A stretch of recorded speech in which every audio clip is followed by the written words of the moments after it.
How's it going, everyone? My name is Ben Marcus. I'm so excited to be joining everyone tonight. Welcome. Today, we are going to be discussing the photography and journey of North American Wildlife Ambassador and documentary tour guide, Eric Rock. Eric, thank you so much for joining us. Hey, it's great to be here. Yeah, it's nice to spend a little time here visiting with everybody in the summertime. Yeah, absolutely. So as people are streaming in, I just want to call out, make sure to give us a like and a subscribe. We're super happy to have everyone here, and we're going to be doing more of these live streams as the summer continues. So stay tuned for more of them. Make sure you have that on social. If you're in the Americas, make sure you're also following our new Instagram, OMSYSTEM.Cameras, to stay up to date with us. If you've got questions, let us know as we go through this. We're going to be discussing those, and we are super excited to kick things off. So the focus of today is going to be Eric's journey as a wildlife photographer, talking about some of his most iconic images, as well as some of his more recent work. We're going to get into the setups, what was involved in capturing these images, the technology, the techniques, and just various stuff. So as you have questions, feel free to let us know. We'll be looking at those and answering them as they come in. So Eric, this first shot of bald eagle, tell me a little bit about what we're looking at here. Well, first off, we got to go. I think you and I talked a little bit about my age earlier on, but I got to mention that back when I first got into wildlife photography, it was rare to, especially, my early years in Western Pennsylvania, it was extremely rare to see a bald eagle. In fact, it wasn't until I was 18 I saw my first bald eagle. But because of, the Endangered Species Act, the success of that, we now have eagles a lot of places. But I'll say, even with the number of eagles now, and after living in Alaska for 20 plus years, never ever did I get tired of seeing bald eagles. So they're a constant focus for me in some way or another, either through just watching them, photographing them, spending time with them. And now I get to lead some photo tours in Alaska just focused on photographing eagles, or aimed at photographing eagles. And anytime I'm doing a project, whether it was in the old days when I was doing a documentary project or an assignment for a magazine or newspaper, I would try to put some motion into my images. And I couldn't think of a better bird to include some motion into the image through panning than a bald eagle, especially when they're coming across the water from you and they're flying directly across. It's very easy to pan. And okay, all right, first shameless plug for me, that 50 to 200, 2.8, I couldn't wait to try that out on my Eagles trips, just because it's so easy to point and follow a bird with that and zoom at the same time. It was really easy to get a shot like this with the panning. And image stabilization, I just put on the automatic image stabilization, and pow, it handles everything just perfectly. So I have to say I come back with a lot more really sharp pan images nowadays. And I think a successful pan for me, for the most part, is almost everything can be blurred or have some motion in it, but I really like to see that eye nice and tack sharp. And this is one of those images that really does it for me. So again, I go way back to when I started in wildlife photography and photographing birds, wildlife. Eagles were rare. I still find them just as photogenic today, and look for any opportunity to spend time either in Alaska or anywhere photographing eagles, bald eagles especially. No, I totally agree. You bring up a really good point about the stabilization. From my own testing, first off, that 50 to 200, it's a world first. A 100 to 400 full frame equivalent at f2.8, that's never been seen before in a modern system, which is super exciting. But then when you combine the effective stabilization that's in it, the brochure says a quarter of a second handheld.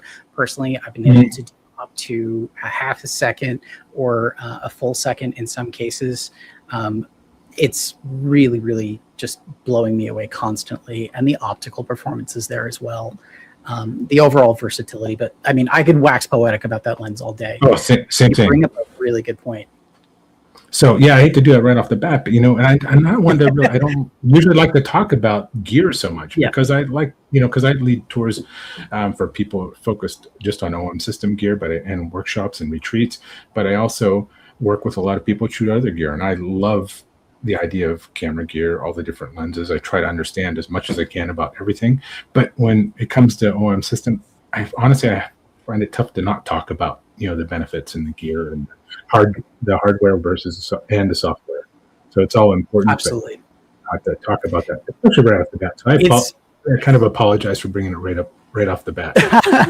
No, it's okay. I mean, you are an ambassador with us. We all love photography at the end of the day, no matter what you're shooting with. It is a tool. Mm-hmm. Having comfort in understanding your tool, its capabilities, just makes you a better photographer and allows you to say yes in more situations. So it's just always an important thing to talk about, because the education is a crucial part of it. We can go out and shoot instinctively, but if we don't know truly what our system is capable of, you might be missing out on a shot. You might not be able to take advantage of a situation. You might stay home that night. I mean, that's a shame. I've definitely had photographers test the stabilization that's in a variety of our setups. The effective stabilization is going to be based on the lens and body combo that you use. Here, you've got one of our most effective stabilization combos. But I've seen that look on their face where they're mourning the shot that they might have missed, either because of stabilization or shooting speed or low light or reach.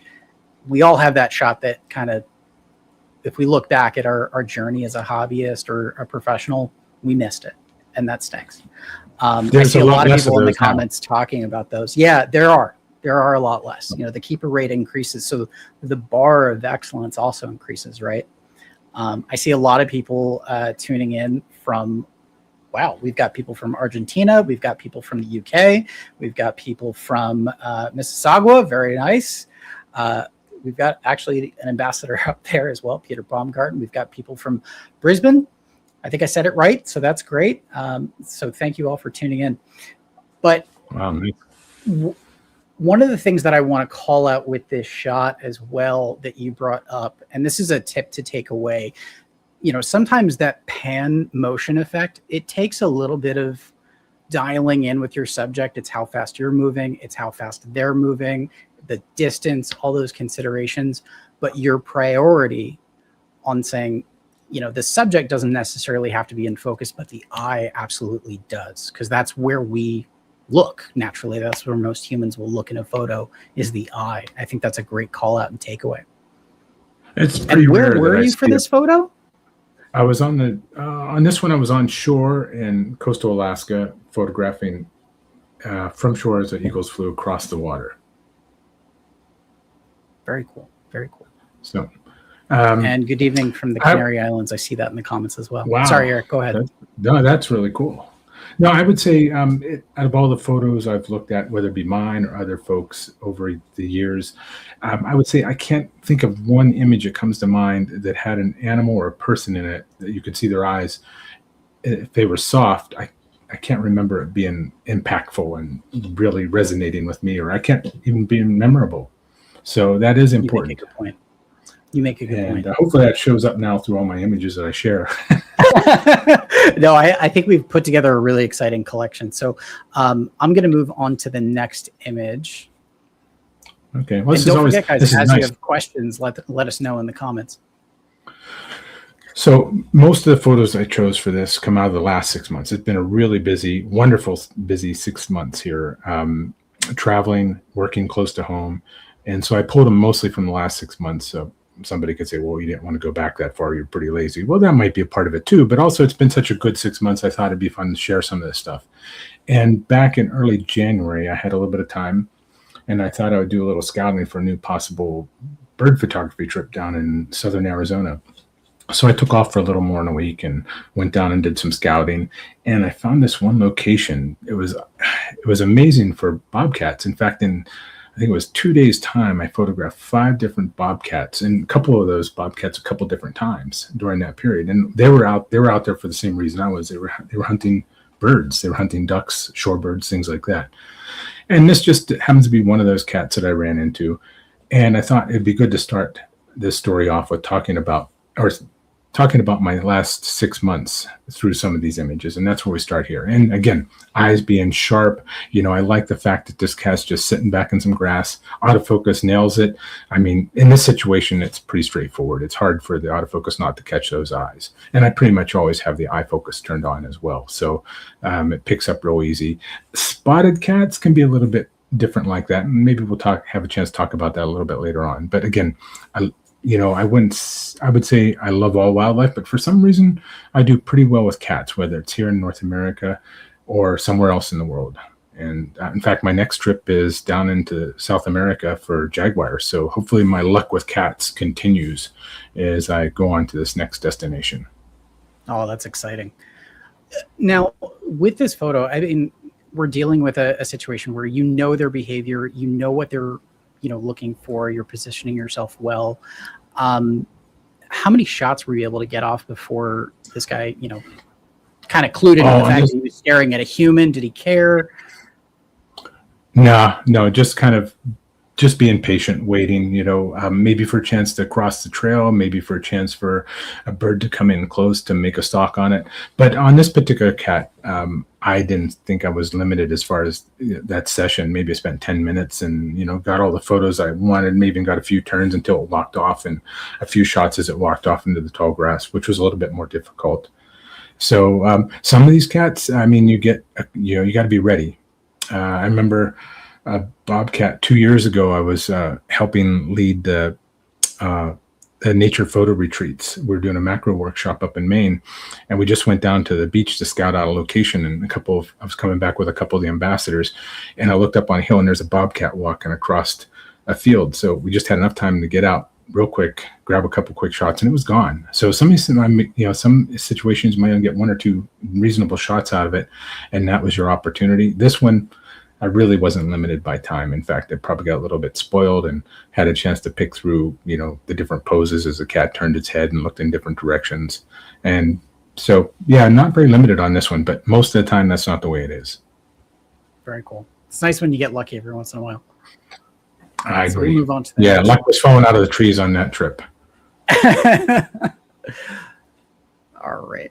So this, what an iconic shot. I mean, we've got just a super mysterious photo. It pulls me in immediately. One of the things that blows me away is just how clear the detail of the reflection is in the eye.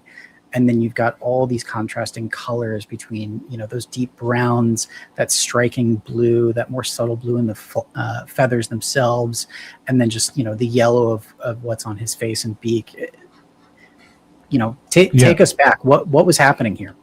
Well, Florida, first off, I got to say, Florida, where if you live in North America, or if you're planning on visiting North America, Florida is easily one of the best bird photography destinations in the world. And I've been to most of the really good photo destinations, both here in North America, but also in better parts of the world as well. And I never get tired of going back. I'm lucky I've been able to lead photo tours to Florida. I lived there for a while, way back in the 80s. So that's the location for this particular shot. And this shot involves some pre-visualization, both from watching cormorants. This is a particular double-crested cormorant who's resting on a railing at one of the local refuges in Florida, and just watching him for a while, and looking what is the subject within the subject.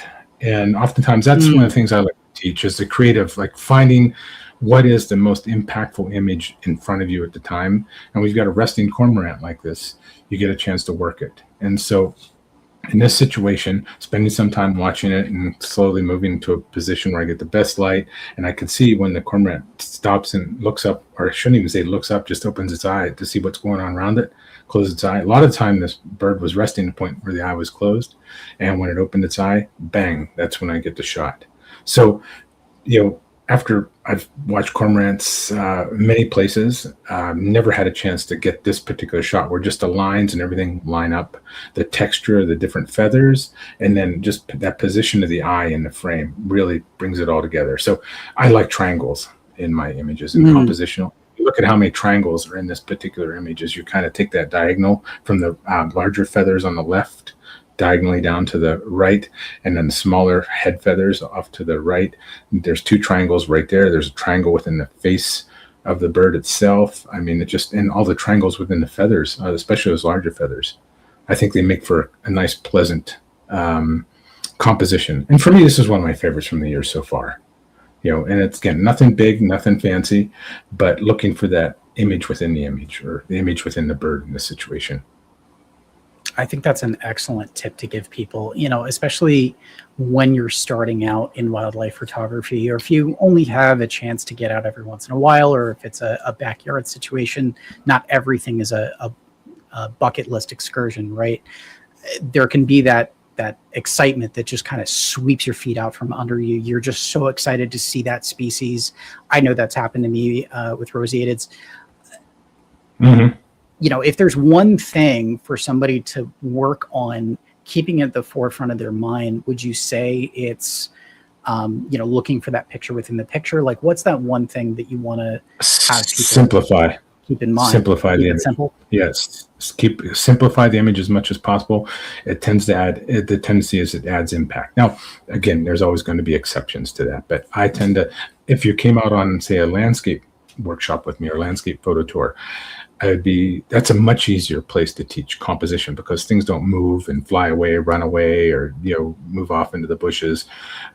I think if you learn bird photography, number one, you're going to be an excellent photographer no matter what you do. But you can take what you learn in other genres of photography and bring it into your wildlife and your bird photography.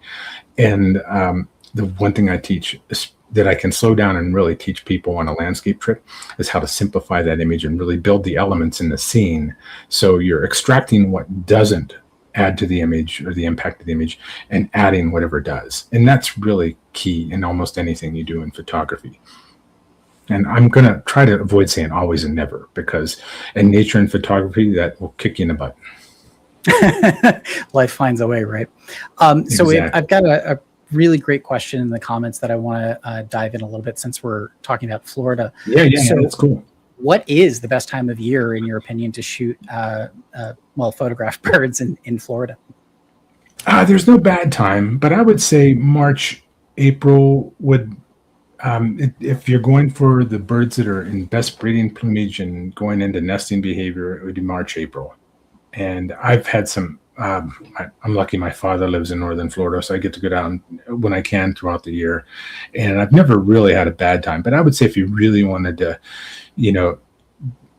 get the flavor out of it, really, get the best concentration of, colors and images, I would say March, April is really good, because you've got a lot of behavior going on, a lot of colors. And hey, can I fall back on something there? When I used to do wildlife research, I would teach graduate students different techniques, whether it be radio telemetry or different aspects to behavioral research, that kind of things.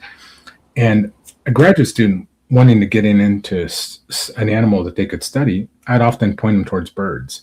For one good reason is there's a lot more bird species out there than there are mammal species.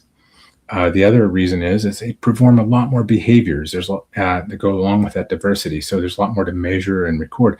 So for a photographer, it works the same. Again, fall back on what I said earlier. If you become a great bird photographer, there's you can photograph almost anything. It really is, especially birds in flight, capturing some of those moments where that behavior only lasts an instant. That's a wonderful time, a wonderful way to become a better photographer. I absolutely agree. With the bird photography aspect, making you a stronger photographer, I completely have experienced that myself. My personal background is more in action sports, but also in weddings, which if you've ever photographed a big event like that, you're going to deal with detail, fast action, portraits, difficult lighting, difficult subjects, tough weather, all of it. With birds, you've got an erratic subject in some cases. You've got just as much individuality in birds and what we like about those in photos, probably more so than people. But then you combine it with the fast action aspect that can kick off at any moment. It really does make you a stronger photographer, no matter what you're doing, right? Mm-hmm. That is true.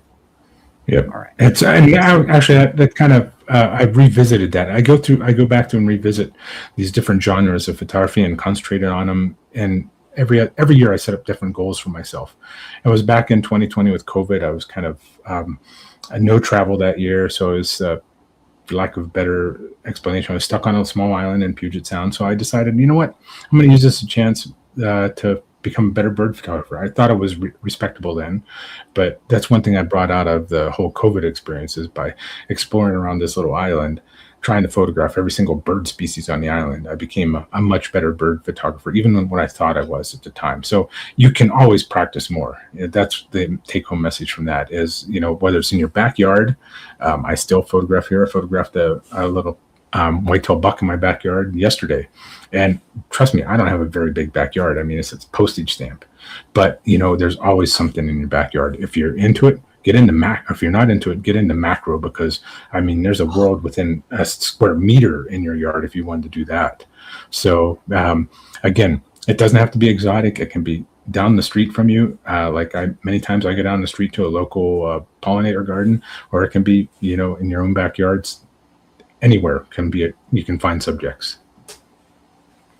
That's a really good point. I mean, if we've got one message among all the things that we want to impress upon folks, get outside. I mean, no matter where you are, what you're doing, even if you find the subject that you were hoping for, you were still outside. That's still a benefit.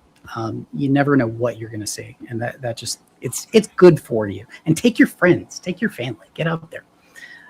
All right, so we're going to get on to the next photo. Now, this one I'm a personal, just massive fan of. We've got one of the big five, absolutely gorgeous leopards, but then the fact that you've got two and you've got both a profile and a straight on, it's got such a strong portraiture feel to it, and the depth of the shadows kind of pulls you in, and you've still managed to not blow out the highlights on the face. I would love just some insights on this image, of course, any and all of the above, because personally I love it, but I'm sure other folks will as well. Yeah, it's, let's go back to when I started really getting into the whole guiding and photography experience. It was kind of a holdover from my research days. I was giving up wildlife research and doing more guiding. And I met a gentleman, actually, he's an OM ambassador, Steve Morello. He was the field director for a company at the time that did tours all over the world. And he was coming to a lodge where I was guiding in Alaska. And I said, hey, Steve, what do I need to do to get to Africa? Because I'd really like to spend some time photographing wildlife in Africa. He said, well, that's a tough nut to crack. But eventually he invited me in to start leading polar bear trips, and then through leading polar bear trips and then making my name in that and moving on, eventually I get to guide in Africa and still do. This is just from last summer from one of my Botswana trips, one of my favorite destinations for not just big cats, but African wildlife altogether. And, this is a morning game drive. We're out in the bush and we come across these two sisters. They were actually on the move when we first spotted them. So we followed and photographed as we could until eventually they settled into the shade of this big rock along one of the rivers and provided this photographic opportunity. We didn't have much time. It was a shorter game drive that day because we had to travel and move to our final destination. So I got a couple of quick shots before we were able to pull out and move out and make our way to the next destination. So again, two sisters, and this particular area, just wonderful for leopards. We're down in the southern part of Botswana, right near the South African border, and just amazing for leopards. So it's kind of one of my favorite places to take people, because almost everybody goes to Africa, wants to photograph leopards at some time or another. And I won't say it's a guarantee, but like I said, I won't say always or never, but it's pretty close here. That's for sure. That's fantastic. It's got to be nice as well. And I'm going to do a selfish plug again, but with Micro Four Thirds, of course, compactness is one of our greatest strengths. That 50-200, especially when combined with a teleconverter, that just becomes such an insanely far-reaching combo while still being small in a car. Do you find that length and size advantage really translates when you're in the bush or shooting out of a vehicle? Do you have any tips for anyone that might not be shooting with OM System when they're dealing with longer lenses like this? Well, first off, tips for, let's go backwards in answering that. Tips for people for working with longer lenses. You know, it's tends to be the weight is the more crucial part for most people. If you're holding up, which I totally appreciate, fast primes, but a lot of times, especially in full frame, what we refer to as full frame gear, can be very heavy. I would say in a lot of African destinations, bean bags are provided, especially if it's a reputable photo tour company or photo tour destination. They'll have bean bags, which I've tried every type of steadying device you can imagine on safari, and bean bags outright become the best. If they don't have it, if you're going on safari or someplace and they don't provide them, maybe look at taking your own, finding a lightweight version, something with maybe lightweight feeling, and then the soft pillow or something that like isn't going to work. You want something with a little bit of substance to it.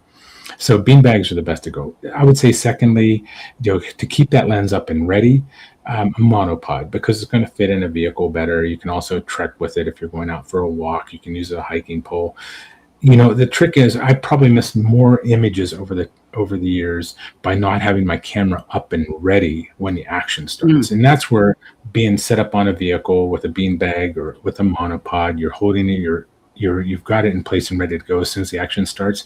But also you're not taking up a whole lot of space where you don't have a lot of space, and you can make that adjustment on the fly much quicker. So monopod in that situation works really well. In fact, I'm on my Jaguars trip. That's probably what I'll be shooting from in the boat. Mostly is going to be a monopod, just so I can have the camera on the position I want it for when the behavior or the action starts.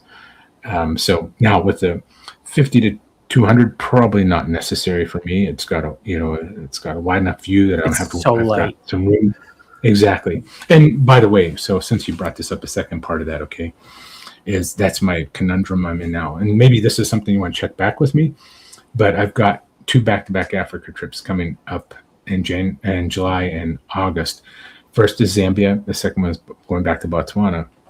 I'm real limited on weight on what I can take on these small planes in Zambia. So I'm seriously considering not taking the 150 to 400 and taking the 50 to 200 with both converters. Now, I know maybe it won't have the reach for the smaller birds, that come into the water holes and in the trees and stuff like that. But to just travel that light is very enticing, And don't get me wrong. I mean, I've traveled, 5-6 years now with the one since it's come out.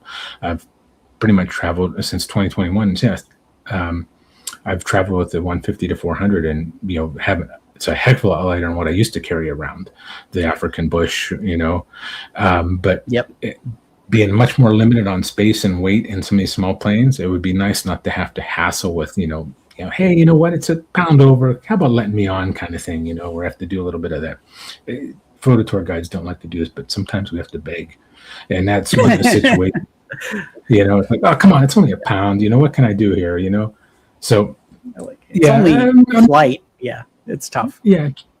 Check in with me to see what I decide. But, it's kind of hard to leave the 150 to 400 behind just because it's such another awesome lens. That's the conundrum I'm in right now. I'm trying to figure out, what's going to be in my kit for that particular trip. And that's a tough one because you really are pressed. I mean, personally, I've been able to, I've done it enough times. It's kind of my go-to. I'll throw that and the L1 Mark II in my 20-liter Peak Design backpack, which is pretty much just a school backpack. I'm shocked that it fits with room, and I've still got the entire other side to fit stuff, so you can shoot very compactly. I do have a couple questions from people. First off, I'm wondering what preserve were you at in Botswana for this? This tour really takes me from this particular trip is down in the south in the Limpopo area, right in the Limpopo River area, which makes up, if you look at the map, the Limpopo River makes up the northeastern border there with between South Africa and the southern border with Botswana. And I've been on both sides of Limpopo, and I really do love them. And there's nothing wrong, trust me, with the southern side in South Africa, but I really do like working in Botswana quite a bit. A nice big open area, just a wonderful place to work. Absolutely. The other question is, did you use subject detection with these leopards? what was your focus setup, if you recall? I believe I even had the eye detect on, which I tend to, in the past, I've turned it off with cats, spotted cats, because, there's a lot of things that the camera could detect as an eye, but I don't remember having any difficulty in this situation, but I'm pretty sure I left it on just because I would have forgot to turn it off. How's that? I'll be honest. I probably would have forgot to turn it off in the situation. That's fair. So yeah, I find it to be an excellent tool, but if you're comfortable with your focus points and you've got a pretty consistent subject, even an inconsistent subject, the standard autofocus tracking system does a tremendous job. If you're able to remember to turn the subject detection on or off in the moment, great, good for you, fantastic. You'll have an even greater keeper read. But it's a tool that's in the toolbox. I would say it's not a live or die in most situations, but it does make it easier.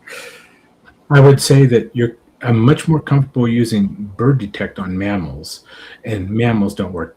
Mammal detect, or the mammal detect doesn't work near as well on birds as what what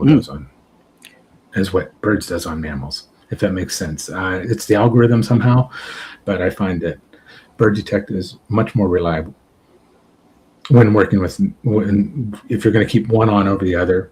Birds on mammals tends to work pretty good. I'll have to try that. That's a really good tip. Yeah, no, thank you. I do have somebody with a pretty pointed question. I'm assuming they might be planning a trip coming up maybe soon. So if someone, only, weighs a certain amount, would they be allowed to, have some smaller gear and jacket pockets and stuff like that? Like, how much leeway have you experienced on those trips where, the weight of your overall kit is really controlled? Like, how much leeway should someone try? Yeah, like say if I had a 20, say if I have a 30-pound limit. This is what I'm 33-pound limit I'm working with for Zambia. I'll have 10 pounds of clothing and toiletries, the stuff that isn't going to deal with photography, and then I'm going to try to fit everything else into the camera bag. If, say, I'm a pound or two over, I've got a photo vest that 2 bodies are going to go into, and maybe all my batteries, and that's going to bring me down. And I've never, especially going on safari, I've never had somebody question about that, especially somebody 140 pounds. Now, if you're a lot bigger and you had a big vest on and full of gear, there's a chance they might question that and pull you aside and talk to you about that. But, I've never had that happen. What I have seen happen is smaller people with huge backpacks full of gear, where it stands out. They look more like a turtle than they do a human because this huge backpack and they're a small human. That might, I've seen that people get flagged for that, especially in places like India when you're doing a tiger safari and you're getting on those flights where they'll really want you, because that pack looks much larger, they'll want you to check it. And don't do that. If you can carry it at your side and make it look as light and small as possible. Exactly. Don't make a fuss about it. Yeah. Don't make a fuss about it. But yeah, I will say that I have done that exact same thing. I hope nobody from those airlines is listening to me right now. But, All right, so we're going to take a look at the next photo. This one, such an ethereal shot. Where were you? What's going on here, and what was the intention here? Well, there's birds in it, so I kept it with birds. Well, right? I kept it, but I did into landscape. This spring, my wife and I, Melissa Scott, my partner and wife, also an excellent photo tour guide, works with me, works with Vanos Photo Safaris, as well as a few other companies. We were traveling. We decided we had a little over a week to do some travel, so we figured, you know what, it's easiest we just go out to the West Coast and maybe start out in Northern California, work our way up the coast. My main goal was maybe finding some shorebirds moving north to Alaska, because my next trip after that was going to be Alaska, and I wanted to catch them before they get there. Well, the migration moved through maybe about a week ahead of time from what we've seen in the past. So we spent some time in the old growth forest in Northern California, and then worked our way up the Oregon coast. And my wife has led some trips out here on the Oregon coast in the past, and she told me about Yakima. I think not Yakima. What the heck is the name of this particular lighthouse? And I'm skipping my mind right now, but I'm sure somebody here knows it. It's no longer, of course, you can see it's kind of ratty. It's no longer in operation, but we wanted to set up for sunset. There's not many places you can get close. This is still a couple miles offshore. So again, using the 150 to 400, waiting for sunset, and just happens to work out nicely. In the springtime, you've got all these gulls and pelicans that either roost or nest out on the rock where this particular lighthouse is. And so just set up for evening. Hard to get off this level. I'd like to have placed the horizon a little bit somewhere else in the scene. But, it was a nice time to spend with my wife, watching the sun go down and snapping a few pics at the same time. So when you live with photography, it's nice when you can blend that personal world in with the photography world, and there's no real separation. And so for both my wife and I, this is one of those opportunities. So I like to say I have a passion for photography. My wife refers to it more as an obsession. So this is for us to kind of bring that all together on our little road trip there on the West Coast. And boy, the Lighthouse, it's a simple name too, and I just can't bring it up. See, that's my age coming to me. I'm losing those little nuances in my memory. Honestly, I don't even remember what I had for breakfast yesterday, so give yourself some credit. There are a couple things about this photo that I do want to call out for people as tips.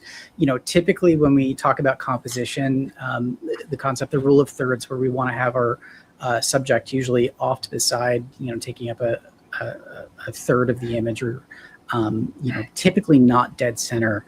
In this case, you've not only created a dead center subject focus, but you've also created a dead center horizon. I find that because of both of those things being lined up so beautifully, you've got the top of the building before it becomes the lighthouse, lined up with the oceanic horizon. It just creates this really easy image to, let your eye wander, but not in a way that feels aimless. You really want to dive into it more, and it creates a very interesting quadrant aspect. So a reminder for the audience: break the rules. Keep experimenting. That's the core of what fun is. That what if I tried this, and not worrying about the outcomes, because that's where fun and play happens. This is a great example. You also bring up the fact that with your partner, for you it's a lifelong love. She would call it an obsession. I would definitely agree. As another tip for people that are maybe entering photography or doing it more, and they've got family or friends that are with them, a tip that has allowed my marriage to be so rock solid when it comes to photography is communicate that you want to go take a specific type of photo before it actually happens. Let them plan around that. If they want to join you, they can. That could be a little draining on the people that are interested, but maybe chasing the light or being woken up because you're sneaking out of the hotel and whatnot can be problematic. Communicate your intentions. You'll probably get more support that way. That's just a little tip on composition in life. I do have a really great question as well. Oh yeah, please. Oh no, I was going to say I owe you $5 for using oceanic. Okay, working that in. I would have not picked that word, but it's perfect. Okay, working that word in there. And I agree. Learn what people call rules. I tend to say guidelines, and then learn when to not use them or work around them. So good point. And Tillamook Lighthouse, by the way, Tillamook Lighthouse, fantastic location. There's some photos out there from a local guy that have waves crashing over the top of that. Pretty amazing. Those to me are like, just wow. So dreamy. Yeah. And honestly, I think it would be a more boring image if the wildlife element wasn't there as well. Agreed. I think the birds really add a lot to it. The gulls and the pelicans. It gives it you life. Had a question? Absolutely. So we've got somebody that is asking, in your career, Eric, as a wildlife photographer, have you ever worked as a conservation photographer? If so, what would your advice be? First off, what would we characterize as a conservation photographer? I would say what constitutes a conservation photographer is somebody that uses their images to make things better for some aspect of nature or the environment. Okay, that's, again, simplest is probably going to be the best for that, because I think you can go many different directions and be a conservation photographer. Have I ever done it? Yeah, but it's usually actually last year I had a calendar. I donated images to the Yellowstone Coalition, Northern Yellowstone Coalition, and they made it for a calendar for their supporters, which was a really nice, and a lot of those were OM system images, by the way, from the Yellowstone ecosystem. So that was a nice way for me to share that and give them something they could use to, for their subscribers, their followers, their donators, that kind of thing. So I would say for somebody who wants to get into it, I think find your passion and find a story in that passion to tell, and then look who's going to best benefit from it. I guess you could reverse engineer that and find an organization and talk to them and say, hey, I like what you're doing here. Is there any way I can, use images to help tell your story a little bit better, or tell the story of this particular species or this environment or this this situation that can help bring it to everybody's attention and maybe help solve the problem. And you could do it from reverse. Me, I tend to go at it from what's interesting to me, and does this have a benefit to take things further, and does it benefit the environment, benefit the species, benefit conservation? Is that too wordy, or do you think that makes sense? No, I think it's because ecology, conservation, they're so multifaceted. I think it's important to dive into it. Start small would be my recommendation. Find out what your local nonprofits are. If there's an animal rescue or something like that, figure out where your talent supports an initiative, even if that's portraits of dogs at a shelter. Kennel. That's a great way to increase adoption rates. Start small. Once you're in those types of communities, people talk. You can grow that portfolio. You can grow that authenticity to be a helper. It can be a lifelong obsession with a lot of really great opportunities to be in amazing places, but your local backyard also needs help. Conservation comes in many forms, and it might not necessarily be animals. It might be photographing a local river, a local body of water, and talking about it, just simply in the captions, talking about why it's valuable. How does it sustain that community? Figure out what the story is so that people care about how it's being taken care of. Those Telling are all the story. different ways. Exactly. There are quite a few different pieces of legislation that have come in, both nationally and internationally and even locally, that got kicked off and passed to nature's benefit because of one really great photo that finally moved that needle. But start small, and keep your eye on having it be public in the way that you conduct yourself, because people will also be buying into you as a photographer and not just your work. They'll care about you as a human and your story just as much as they will the content. Yeah, and the more passion you have for it too, the more more of that passion you're gonna share. It is infectious, absolutely. Great question, though. Seriously, thank you. Very, very impactful question. A very impactful question too. I love it. All right, so we're going to move on to this beauty. I don't think people realize how hard of a photo this is, because it's not like you're landing and you can track them in. This guy's taking off. What was I'm assuming you used Pro Capture for this, which is a program in the camera that starts shooting while you're still just focusing. Yes. Is that what you were using to grab this? Absolutely. This bird photography world has become such a better place with things like Pro Capture. The moment this bird, first off, when you're watching these birds, some of them are when they launch off the water like this, they go right off the water. There's really very little to, lead you into the idea that this bird's going to launch. It's matter just a little inflection, how they turn their head, or maybe push a wing back at the time. But until you learn those little subtleties, you go from there's the bird on the water to like, where'd the bird go?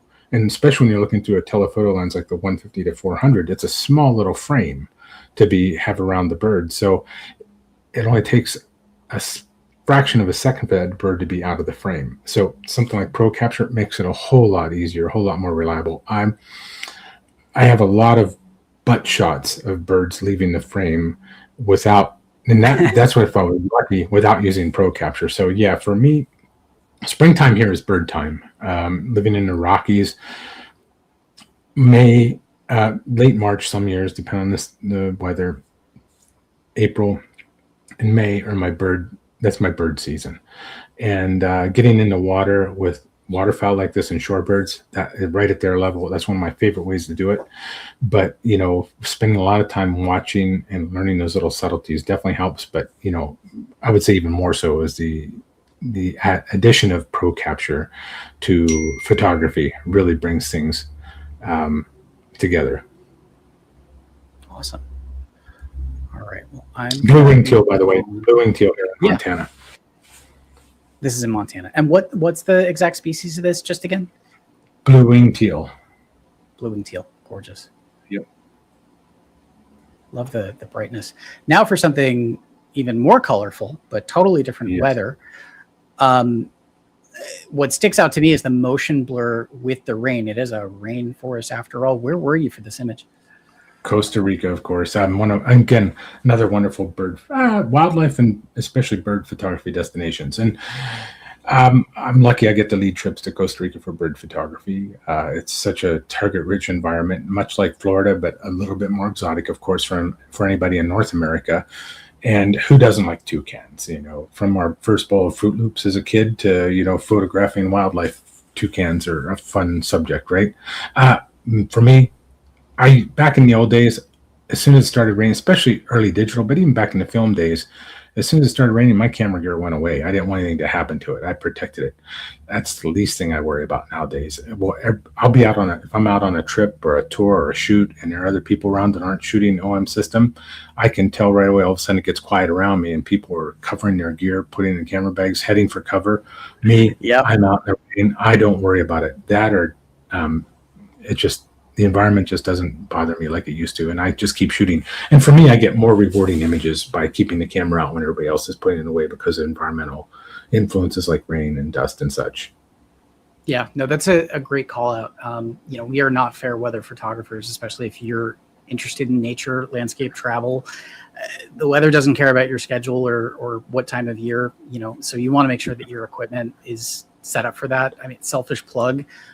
Our weather sealing, we actually pay for an IP rating, to have that independently verified. And, the OM1 Mark II, many of our pro lenses, they're rated at a level, the IP rating, that's a number, but in real world, they're rated to be able to sustain pressurized water hitting them for a good amount of time without any kind of issues, as well as dirt, dust, and sand. I know some of our bear guide photographers up in Alaska. Brooke Bartleson just posted a video of her literally hosing her camera off. She had some sea spray while she was on a boat photographing wolves and just hosed it off. No problem. That's not even a once in a while thing. That's a normal way to be able to trust and treat the gear. Are most people going to be in that scenario? No. But the peace of mind that comes with that extreme weather sealing is amazing to have. I've seen that many times myself, even switching out lenses in places where you would normally never do that. We laugh in the face of nature in that way, because our gear is really focused on that. Agreed. Are there any, just before we move on, because we are a little tight on time, are there any behavioral aspects to tropical birds that are different than photographing something a little bit more domestic here in North America? Each one, it's so individual. There's definitely certain patterns you can get from each bird species. So yeah, it's going to be different for different species. And I would really go into any more detail. I think we'd be spending a lot of time. I apologize for that, but we'll it's, I would say there's species by species. Yeah, that's a good one. Awesome. So we're going to move on to something completely different. Muskox. For those of us that aren't familiar. Yep. Walk us through the story here. Just got back from my last trip was in Alaska. I go to Alaska leading a photo tour in early June, mainly for muskoxen, but also a secret or one of my favorite little passions there are the Arctic birds that are arriving back. And I try to time that just as they're coming back in, as the plants are greening up, like the willows here where this muskox is feeding. And this is from one of our latter nights in the tour. We're coming back from out in one of the local valleys on the Seward Peninsula, and we see this herd of muskoxen. And so we just figured we'd settle in with them for a little bit and watch what they're doing. And this is the last light. So we're in the Arctic here. This is probably coming up on 11 p.m. at night. The sun's going over the mountain just to our right here. And so we're getting that last little bit of raking light for me. I just wanted to find a nice composition where I could catch maybe one of the muskox. There are other muskox around, but they're kind of in shadow back in the willows.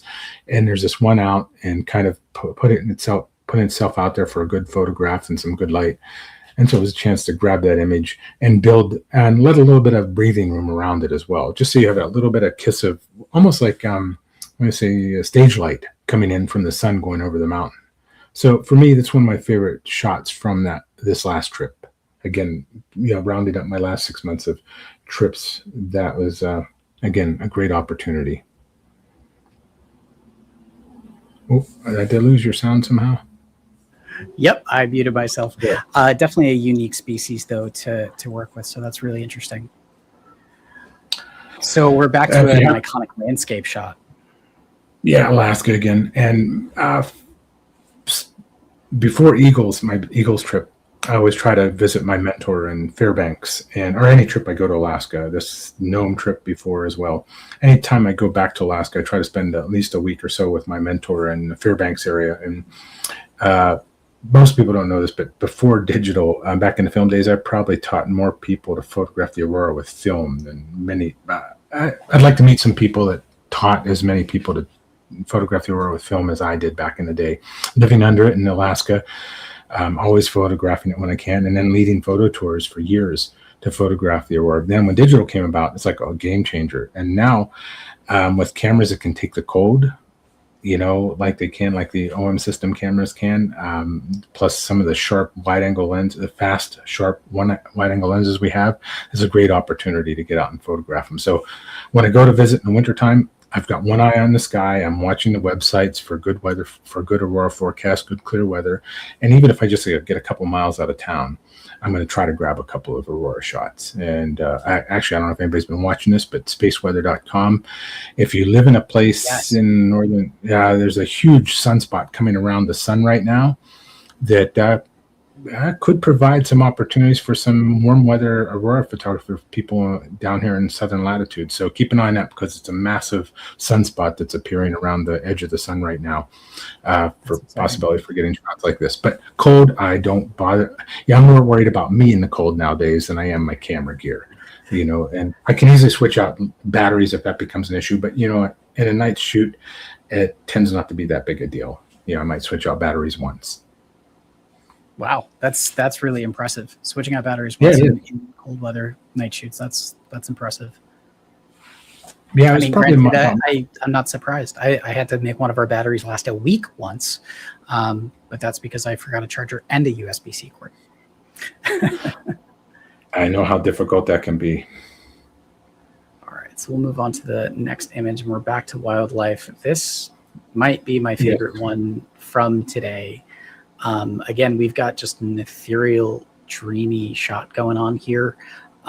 When working with a larger African species like this, or just larger mammals in general, where we definitely want to give them maybe a wider berth than we might some of the other animals, where we can still ethically get within a close distance. How do you think out your photos? Well, this one was, I've always wanted this kind of image. I love the way light scatters through dust. First off, and I'm not going to run from dust anymore. We know that, because I'm not going to run from rain. I'm not going to run from snow. I'm not going to run from the cold temperatures. In this situation, this happened to be out morning light on the Chobe River on a boat, a small boat on the river photographing. Got a nice big herd of Cape buffalo, but there's also a pride of lions that are harassing them / playing with them, pushing them around. And as they're being pushed around in the dry season like this, they kick up dust. So a little bit of pre-visualization, thinking about this kind of image for a long time and then having it appear in front of you is, moving the boat around so you're not shooting it with the light coming over your shoulder is, to me, that's the magic of bringing it all together. And it's one of my favorites of all times, especially working in Botswana or in Africa in general. Just that, to me, it helps show that diversity of that wonderful light you get in different destinations, but especially Africa. And, I hope there's some people on here that is either from Africa and appreciate this as well, or people have traveled there and appreciate it. But the one thing I hear photographers say, especially, but just safari goers, the one thing I hear them say is, wow, I can't believe I waited so long to go to Africa. And the second thing you usually hear them say is, I can't wait to go back. And that's really one of the magics of this of a location like this. It just pulls you back into it photographically, visually, the whole experience. Absolutely. Yeah. I mean, this is a photo that, I can understand why this is a shot that you've wanted for such a long time. And, photography is working with light. So appreciating it in a not clean aspect. This is a dusty environment, and, having it be so beautiful to look at. I can practically hear the image though. And I think that's somewhat to do with your composition again. And I love how you've got essentially 3 clean bands of subject going on. You've got, the sky and the horizon going on. And then you've got the buffalo themselves. And then you've got the grasslands that are happening as well at their feet. It works. It's a solid shot that way. Now, I know we're coming up a little bit on time, but when we're working with this kind of setup and things like that, do you find that, working with larger animals, you tend to compose them differently than our smaller subjects? Or do you treat them all with the same, intentionality? That's a good question. I would say the larger the animal, the more you have to look at your composition. You really have to break things apart. Go to elephants, for instance. I think a lot of times you really have to have a unique lighting situation, unique background situation to get a whole elephant to look good in a scene. Maybe in a sweeping scene where you've got Mount Kilimanjaro in the background, you've got an elephant moving across the scene in the distance. That works really well. But when you get to where you're almost one-on-one with the elephant, then you got to start looking closer and look for the details. Maybe the texture in the skin, or the fold of the ear down over that, the eye, and the power of an elephant's eye. When you can get it, oftentimes they're kind of the eyelids down, the eyelashes are covering it. So you've got to work a little bit closer, work a little bit tighter. But I think there's a lot more to break down, for lack of a better description, when you're photographing larger animals. With small animals, you don't have those broad landscape shots to add them into the landscape and make it part of the scene. So you're either working, to get a whole image, and sometimes it's hard to tell, is that a muskrat or is that a beaver, if you don't show the whole animal and try to just show a detail. So you really, to make it engaging, larger animals, I think, are easier. Smaller animals may take a little bit more work. As far as, it tends to be more mid-range to close-up with smaller mammals, if that makes any sense. Not other than just size. You never see a picture of say a meadow vole howling at the moon, kind of thing, because when they don't really, we don't think they do that. But at the same time, it's a small animal, and just the range of size and perspective is really difficult to capture. So working them in tight is your best way of doing it. If that makes, I hope that comes out sounding correctly. No, that does make sense. It comes back to your original point about keeping it simple, but simple is relative with our subject. We can edit to our heart's desire after the fact, but if you're shooting it right with an intention in the moment, and you have the reach, Micro Four Thirds naturally having an extreme advantage in that area, you could really get a lot more satisfaction out of the final image without a whole lot of post work, because you're able to frame it right. Shoot it right the first time. What a concept, right? So we could go one step further. I know we could go one step further and talk about macro. That might be another one sometime. We've got a lot of good macro shooters out there, and the OM ambassadors. That might be a good way to go. It'd be a great way to break that down a little bit further. Absolutely. All right, so we are up on time. guys, I really appreciate everyone for leaving comments and that gear feedback. We do hear you. So if we didn't talk about it, believe me, we are looking at that and we will pass along your feedback. But we do have another Zoom presentation happening right now with Mike Amico. So go ahead and check that out. Right. If you're not aware of what's going on there, check out the OM System events page, which I did drop in the comments below. Check out Eric Rock's work. He is going to be traveling more this year, so keep up to date with him on the stories that he's telling.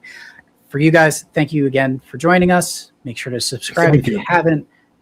Make sure to always get out, print your images, and be a good advocate for ethical wildlife photography as well. Thanks again. Thank you very much, Ben. Thank you, everybody. Thanks, Eric.